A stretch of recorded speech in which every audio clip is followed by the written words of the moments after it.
हरामजादी, मैं तुझे अपनी तरफ खींची तो छोटी वाले के लगे क्या करने जा रहा है? ओकरे लगे हाँ? ओकरे लगे मुसरा दे जात रही। क्या? ये क्या होता पहले ही बताओ केकरे घर की बिटिया है? जानते नहीं क्या? नहीं। ये हमारी सबसे बड़ी बहन है। तो है बड़ी बहनिया। बड़ी नहीं तो चील कौवा गिद्ध। हरामखोर, मैं इसकी सबसे बड़ी बहन हूँ। का करे ता चपकत गया है, पसीना होता है तब कहा तय करे जा। एक आदत बहुत खराब हो जाती है। कब है? तो अपने माई से बता दे हाँ, तो है बहनिया ना, अपने माई से बता दे बिट्टी की आदत खराब हो जाती है। मैं भला बतावल बहुत ईमान हमारे कंडोम निकाल ली। हाँ ना, समझ जाए। का करे एक बताओ जाए घर में अपनी मम्मी से बहुत मार तुमका, उसे कंटोप बोलते हैं। तुम्हारे जाड़े का सामान आने की तुम्हारी टोपी। वही मेरी जान मेरे झाड़े का सामान, पक, जाड़े का मेरा कंटोप टोपी टोपी। कहते हैं मेरी जान। मेरे राजा। अगर तू दुजनी सटत हुई ना तो हमारा साला पसियाना बह जाता। पसीना नहीं तो चमरौटी बह जाती। पसीना। हाँ पसीना बह जाता है, गर्मी है ना साला। कहते ही विश्वास मारा आज तू दुबही बहुत निक लागत है। हर एक सही बात नहाए वहाए यहाँ का चल यार, नहाई तो नहीं, सिर्फ बाल धुली हूँ। तो फिर हट तो दूरी है तो नहाए यहाँ तो नीचे आओ। कहते ही असल में हम राम राम सुने ना हमका डॉक्टर मना करे यहाँ कि तय मेहरारू से दूर रहे, जोन नहाए रही हैं उनका लगे ले रहे, और जोन खाड़ी मुंह धो के आवे ना उनका ऐसे झरिया के बहिया दे। मार माटी दे जा भगवती गाड़े। ए चमनी लाल, हाँ। मैं ये पूछना चाहती थी, क्या पूछना चाहती हो? जब हम दोनों बहन गोल गोल नाच रही थी ना, तो तुम नीचे लेट कर क्या देख रहे? अरे मेरी जान सही देवी डलमऊ वाली, तू नहीं समझ पाऊ का? जब तू दो बहन गोल गोल घूमत रहू, हम नीचे लेटे लेटे देखत रहे दिल्ली का लाल किला। ए, हर बात में मेरे गिरिया को मत मारा करो। गिरिया माने हस्बैंड, दुल्हा। ए राजा, दिल्ली का नहीं, डलमऊ नाव को कभी कभी देख लिया करो ना। डलमऊ नाव वाला न देखो, बेकार है के 5-5 रुपया में। 5-5 रुपया महंगा सस्ता वाली बात नहीं बा। इन्हन बीचे हम राजापुर वाले में नंबर लगा है, धक्का धक देखा था।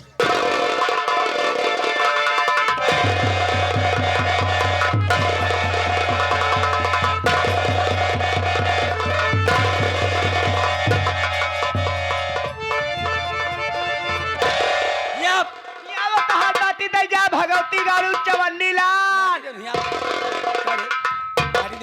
राजापुर बिंधन में तो है बाप कौन किला बनवाया है माटी दोनों। तो का करे पीछे दुकनिया में हाथवा लगा के तो बताओ जल्दी बताओ, नहीं भाई मात मार तो किला वाली बात नहीं है। फिर मानोर श्रीमान हमारे विनोद डांसर, हाँ। मालिक नौटंकी मालिक विनोद डांसर अपने इन मुर्गियों के लिए दरबा बनवा रहे हैं। अरे हराखोर, उसे दफ्तर कहते हैं। हाँ, दफ्तर बना रहे हैं कि मेरी आएंगे जो नई नई मुर्गियाँ, वहीं पे इनकी भर्ती होगी। अच्छा हराखोर कहीं। हेलो दीदी, मैं आपसे नमस्ते करती हूँ। मैं भी नमस्ते करती हूँ। अरे बहनी तनी आराम से बोला हो। ए दीदिया, हाँ। आराम से गाय बहनी जन्माष्टमी वो से कैसे हो? का बताए बहनी? चित्रकूट, रीवा, जसरा, मिर्जापुर, सुल्तानपुर, अमेठी, हंडिया, बनारस, प्रतापगढ़, रायबरेली, अध्यक्ष, सीतापुर। हाँ हाँ। ऐसे टहर टहर बहनी शरीर एकदम लहसत चली जाती है बोले। ये बताओ, आज ये आंखों में काजल और होठों पे लाली लगा के इतना लाइट मारते हुए कहाँ जा रही हो? तुम्हें नहीं मालूम? मुझे मालूम होता तो मैं आपसे क्यों पूछती। आए दीदी, जाते ही ग्राम सभा कौन ग्राम सभा? आलिया के पूर्वा में। अच्छा अच्छा। नौटंकी का प्रोग्राम देखने तेरे ही के उपलक्ष्य में नौटंकी का क्या प्रोग्राम नौटंकी रखा देखने जा रही हो? जी हाँ। ए दीदी, आपके साथ में नौटंकी देखने मैं भी चलूंगी। गया। सच में? और क्या? चलिए, हमारे मानवर सर समाज आदरणीय मैकू पासी के यहाँ हाँ। तेरे ही के उपलक्ष्य में नौटंकी का प्रोग्राम हो रहा है। मैं भी जा रही हूँ नौटंकी देखने। ए दीदी, नौटंकी देखने चलने से पहले ये बताओ, नौटंकी देखने चलने से पहले ये बताओ, हाँ। किसकी नौटंकी है दीदी? तुम्हें नहीं मालूम? नहीं। मानवर विनोद कुमार डांसर की नौटंकी का प्रोग्राम रखा गया अच्छा है। अच्छा। कहते ही हम चल रहे हैं, सुनत ही विनोद डांसर खुद चलता है आजकल। चलत है भाई। कहते उनकी नौटंकी चल। हाँ, उनके नौटंकी खूब चले। कहते ही करे जा। हाँ। हम कहते हैं देवू जी, हम आपसे नमस्ते करते ही। नमस्ते, खुश रहा, हाँ। जियत रहा, आबाद रहा, जहाँ रहा एकदम बर्बाद रहा।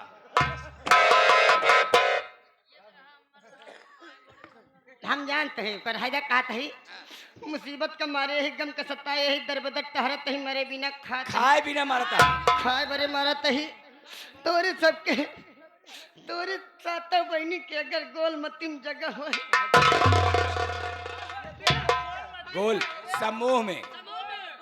हाँ, तोरे सबके गोल में समूह में हाँ। अगर, हाँ तोरे माती में मती का कहीं मती मिसरा लगावा थी, हम नहीं लगाई। कहते ही तोरे सबके समूह में अगर जगह हो तो साता बहन मिलके एक बार हम रखा। नहीं, हिम्मत नहीं पड़ती बाटे। दीदी आवाज चली जा कर बाटी देने के चक्कर में न पड़ा, नहीं तो नौटंकी छूट जाएगी। चल बू, एक बार प्रेस से बोलिए सच्चे दरबार की। बोलिए मुर्गा मैया की। दो पीस हमारे कंधे दे रहे हैं ना, वो लोग का देख कर। अरे अमृत की बरस से बदारिया, जय हो अम्बे मैया के। ए अमृत की बरस से बदारिया, हो अम्बे माँ की दुआरिया।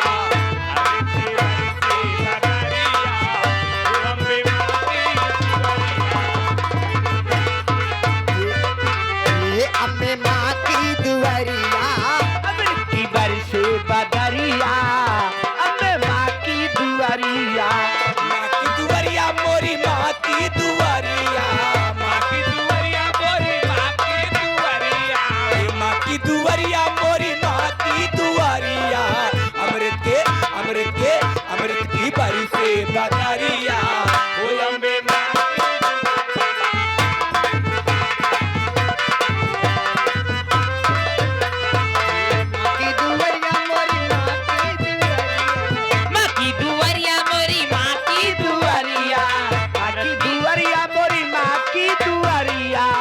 रिक्के रिक्के रिक्की बरसे बदरिया अम्बे माँ की दुआरिया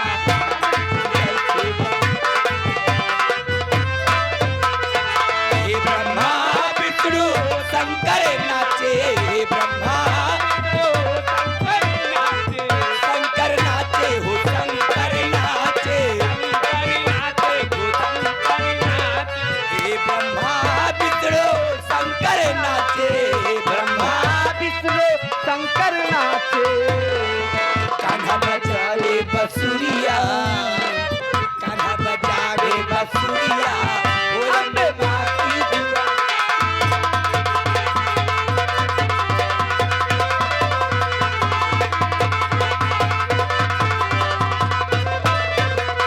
हे ब्रह्मा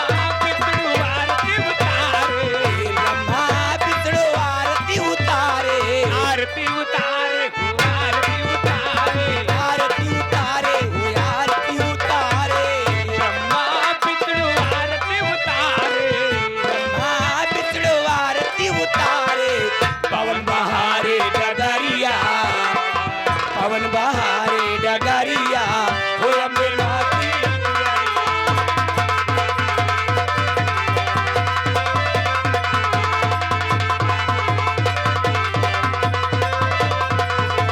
काकुल मोर पपिया बोले, काकुल मोर पपिया बोले, पपिया बोले, काकुल मोर पपिया बोले, काकुल मोर और बोलेली कोयलिया, और बोलेली कोयलिया, हो अम्बे माँ की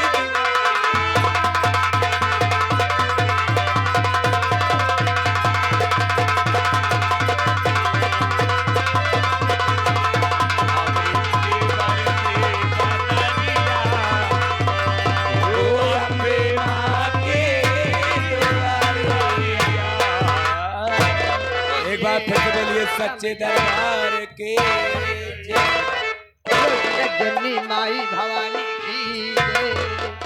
यहाँ आइए विष्णु आती निकारे, ब्रह्मा विष्णु आती निकारे, विनोद बटोरे पतरिया अम्बे माँ की। तू जौन चाहता है कि हम पथरी बटोरी खाए खाए नशा नशा पेल पेल फेंक दे गया तो माटी दरू पथरी करब नहीं धोआए दूसरे से, आधी दारू लाग हम। अठारह होगा तो भाई ये दिया माता जी की वंदना तो हो गई। आवक करे जो हरे देखा था मोबाइल बाय लगता इनका सबको कुछ दे दिया हो।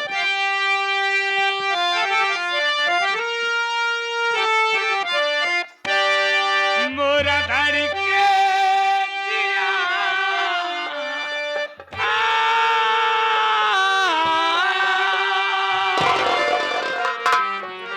मोरा धारी के जिया मोहे लागे शरम मोहे मारू न तिरछी मोहे मारू नजरिया नजरिया बलम मोह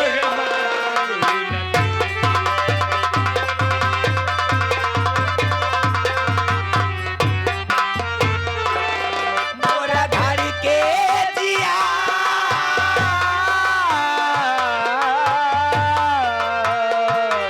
मोरा धाड़ी के जिया मोहे लागे शरम मोहे मारू न तिरछी नजरिया बलम मोहे मारू नजरिया बलम। हेलो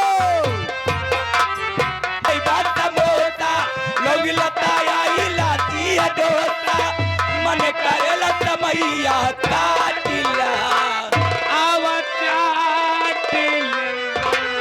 अरे 10 रुपया प्लेट बहन रो मन करे पियावा चाटिला 10 रुपया प्लेट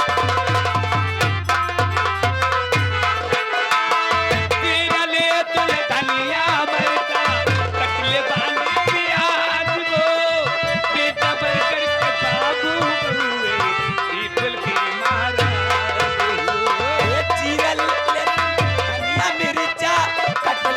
पानी पियाज हो पिज्जा बर्गर के बाबू हवे ये फुल्की महाराज ये लड़का कई है सयान होई जाई है बुढ़वा कई है जवान होई जाई है मन करेला समैया काटला ए चमन मिला ए सहजनी वाली चाटी ले आए विनोद ऐसे ऐसे दुनिया।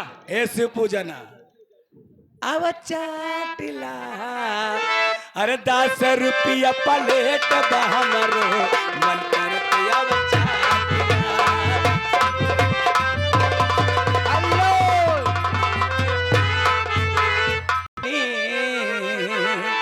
अरे टुकुर टुकुर हमरा के काहे देखताने ए पाड़े जी काहे रउआ आँख मारतानी ए पाड़े जी काहे रउआ आँख ए टुकुर टुकुर हमारा के काहे देखतानी टुकुर टुकुर हमारा के काहे देखतानी ए पाड़े जी काहे रउआ आँख मारतानी ए पाड़े जी काहे रउआ आँख मारतानी हेलो आ गए ओ मैं कुप पासी के भांजे जित के हम तकतानी टुकुर टुकुर तारा के कब तकतानी हम पाड़े हई हम पाड़े गई अब खतिया के मारतानी हम पाड़े हई अब खतिया के मारतानी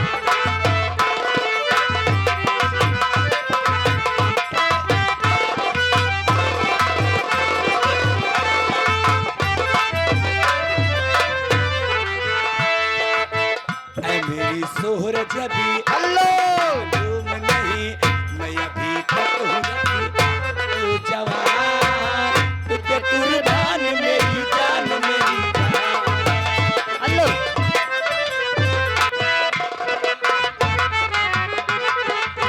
ए मेरी जान क्या कहा था मेरी किस्मत में तू नहीं शायद मेरी किस्मत में तू नहीं शायद मैं तेरा इंतजार करता हूँ मैं तुझे कभी भी प्यार करता था मैं तुझे अभी प्यार करता हूँ मेरी किस्मत में तू नहीं शायद मैं तेरा इंतजार करता हूँ मैं तुझे कल भी प्यार करता हूँ मैं तुझे अभी प्यार करता हूँ हेलो ए दीदिया मोहिया हे बालम नेरा मोहिया लावत नहीं आए बालम मेरा मोहिया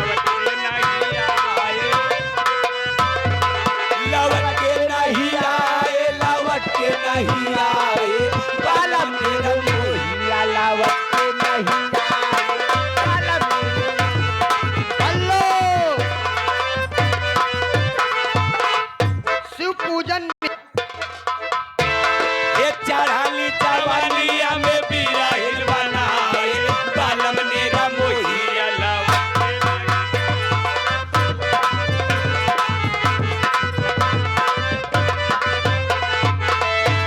अरे सुतेला में काट जैसे चुभेला से जारिया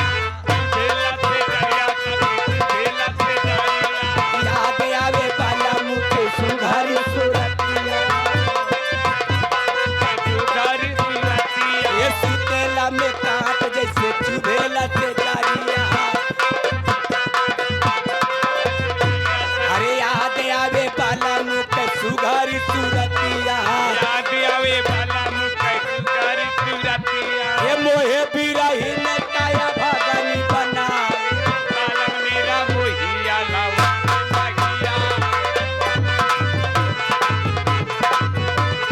हेलो वही छाया हुआ नाम मनोर श्रीमान हाँ घर मालिक साहब की तरफ घर से। मालिक साहब का नाम महकूब पासी हाँ घर मालिक साहब जिनके सौजन्य से प्रोग्राम हो रहा है 51 रुपया पुरस्कार आया हुआ है हमारी पार्टी हार्दिक स्वागत करती उनके लिए कहना क्या है। है? क्या कहना करेगा? चाहे बिकी जाए हारो रुमाल रुमाल बैठूंगी मोटर कार में।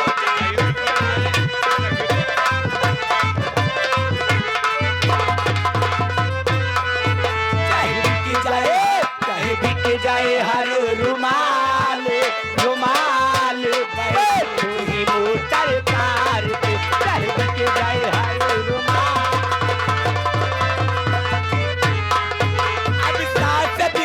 चाहे ससुरा बिके, चाहे ससुरा बिके, चाहे बिकी जाए देवर हमारे हमारे बैठूंगी।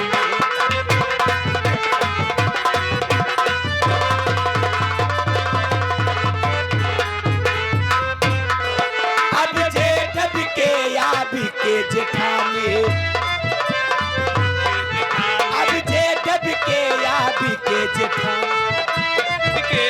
बिके जेठानी चाहे बिकी जाए नाना दक्षिणा बैठूंगी। हेलो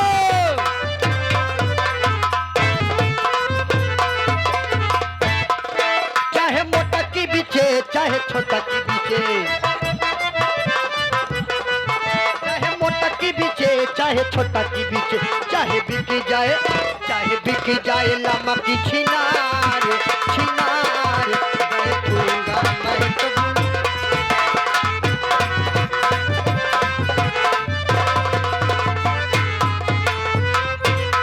ओ अब देवर बिके चाहे बिके देवरानी, बिके या बिके देवरानी, चाहे देवर बिके या बिके देवरानी।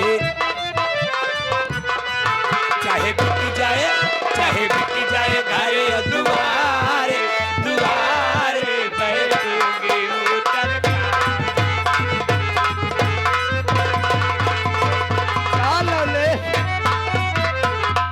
लवलेश हारमोनियम मास्टर ई का यार तख्ता भी बवाल कर दे यार।